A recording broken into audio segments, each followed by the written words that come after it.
Värskete köögiviljade säilitamiseks on üks parimaid nippe hoida sellerit püstises asendis klaasanumas vähese veega, nagu lillekimpu vaasis.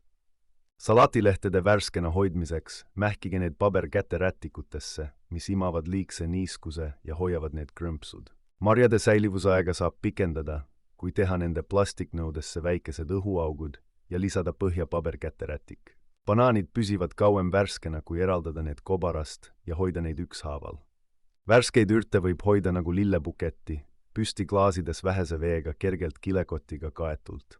Hoidke õunu ja banaane teistest puuviljadest eraldi, kuna need eritavad etüleeni, mis kiirendab teiste puuviljade valmimist.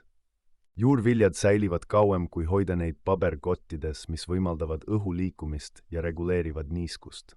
Tomatid püsivad kauem värsked, kui asetada need varre poolega allapoole toatemperatuuril kohta, kus pole otsest päikesevalgust. Poolikut avokaadot saab hoida värskena, kui see tihedalt fooliumisse mähkida ja külmikusse panna. Spargel püsib värske ja mahlane, kui hoida seda püsti vähese veega anumas, ülemine osa kergelt kilekotiga kaetud.